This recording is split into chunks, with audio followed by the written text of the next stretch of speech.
我是 NCAA 3级的球员。今天我想跟大家讨论一下，作为持球者要怎么在挡拆之后有效的得分，或是找到得分的机会。今天我们会说到3种情况，第一是防守直接换防，第二是守持球者从挡拆上面过，然后第三是当防守从挡拆下面。我们一样会看一些我比赛的影片，然后我也找到了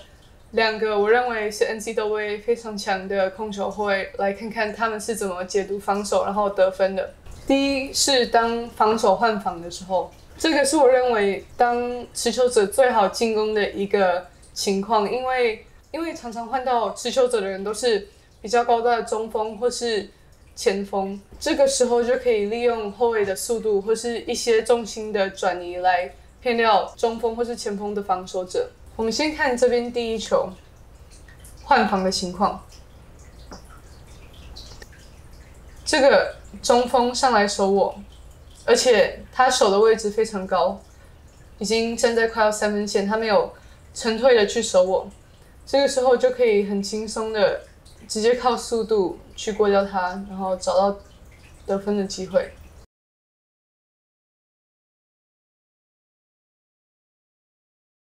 这边第2球我是选择了中距的出手，像这边一样，在挡拆的时候要知道他们是怎么样去守这个挡拆。遇到横移速度比较慢的防守者的时候，可以做出你平常比较习惯的动作，利用你的速度还有对这个动作的习惯或是把握来得分。像这球我是选择在左边做一个 step back， 像是你可以看到挡拆之后，这个球员其实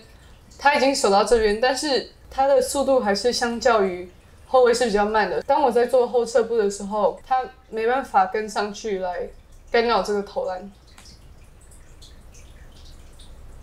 所以这个出手空间是蛮大的。再看一球我的比赛，这个是高位的挡拆，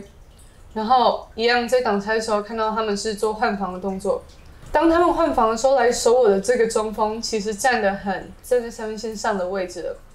这个时候其实可以进攻的空间非常大，就算你是平均速度的后卫，你打到一个中锋还是比较轻松的。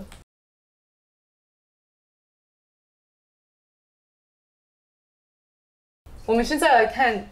一个 UConn 大学的球员，他是去年在 UConn 大学的先发控球后卫 Crystal Dangerfield。虽然他是个子比较小的控球后卫，但是他的速度还有变向都非常的快，所以我们来看一下他是怎么进攻换防的情况。好，这边他是打 side pick and roll， 就是在45度角的位置接到球，然后他一样看到他们是换防的时候，虽然说在这个情况这个球已经退很多了，他给他了大概2步到3步的空间，但是他还是有办法利用他的速度来找出比较舒服的出手点。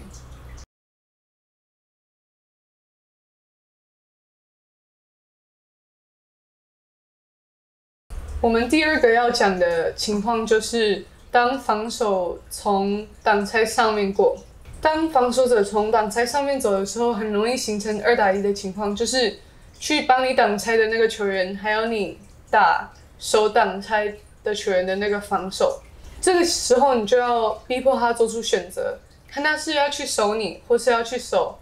你的队友。一般教练会选择用这个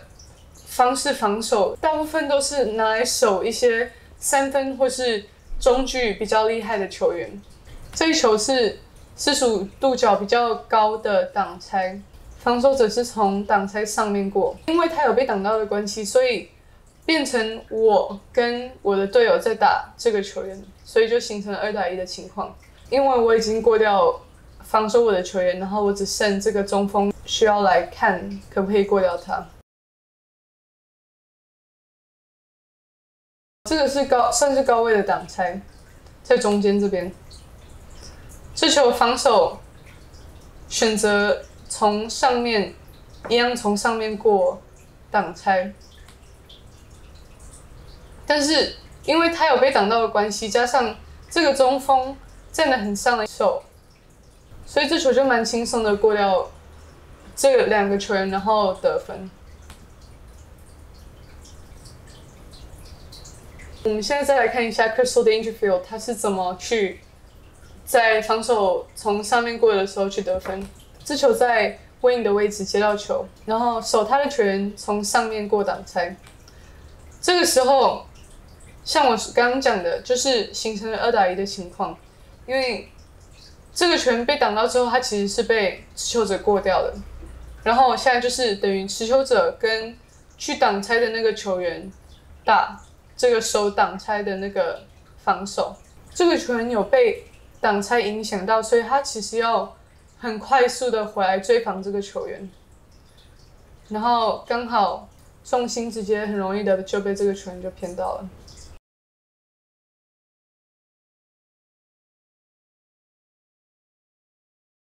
我们看一球 Sabrina Ionescu， 今年是 WNBA 的选秀状元，也是应该算是去年最强的球员。这边一样，防守从挡拆上面过，这个球员其实退得很后面，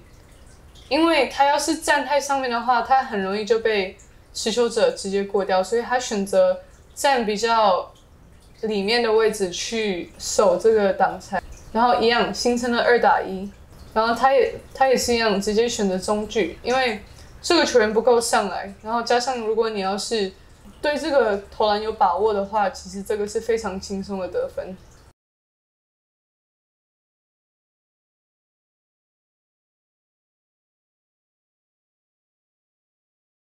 看一球他上篮的影片，好，这球一样，防守从上面走，然后后面这个防守选择了去守挡拆的这个球员，因为他不想要让他太轻松的传球给他得分，所以这时候他就有蛮好的上篮空间。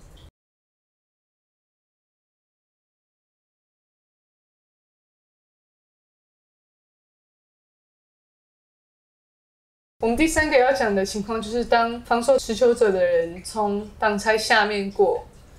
其实很多队都会用这种方式来守我，因为我上个赛季其实投了非常少，在挡拆之后就直接投3分的球，很多球队就设定让我投这个球。这球是在右边45度角的地方开始挡拆，然后呢，因为这个球队知道我平常很少直接投篮，所以他们都设定从挡拆下面到这个位置等，但是这个时候其实你一看到挡拆从下面过，然后你对投这种球有把握的话，其实这个空间是非常大的，因为他要绕过这个球员来守这个3分，其实这个空间是足够一个人出手。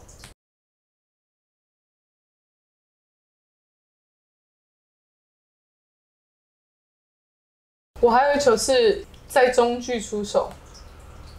这是同一支球队，只是在他们的主场，一样右边45度角来启动这个挡拆。这个时候，其实这个球员已经被我的队友挡到了，然后这个守挡拆的这个防守退了蛮多，所以其实他被挡到，加上这个球员退这么多的时候，在中距这里其实就是一个很好的出手点。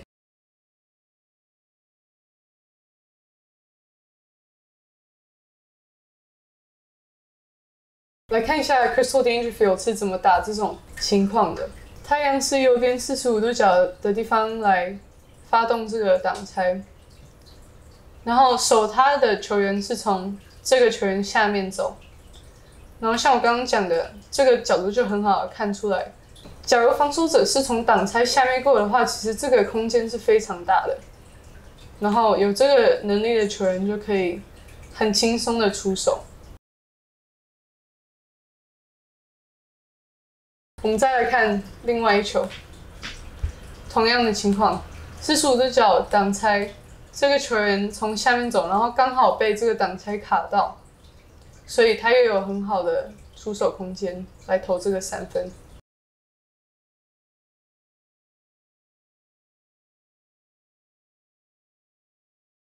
我们看看 Sabrina Ionescu 是怎么来打这个情况的。就算他出手没有这么快，这个球员从下面走的话，挡拆的这个中锋很容易就压住这个守持球者的球员，所以这个时候就算像他出手比较慢一点的话也没有关系，这时候还是很轻易的就出手了。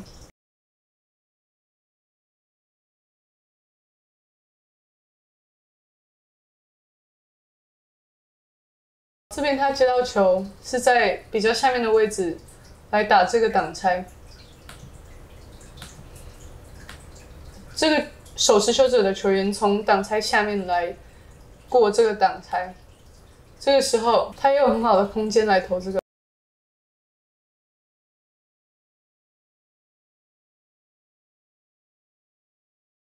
其实守挡拆还有很多不同的方式去守，今天我只是选择了这3种来讨论。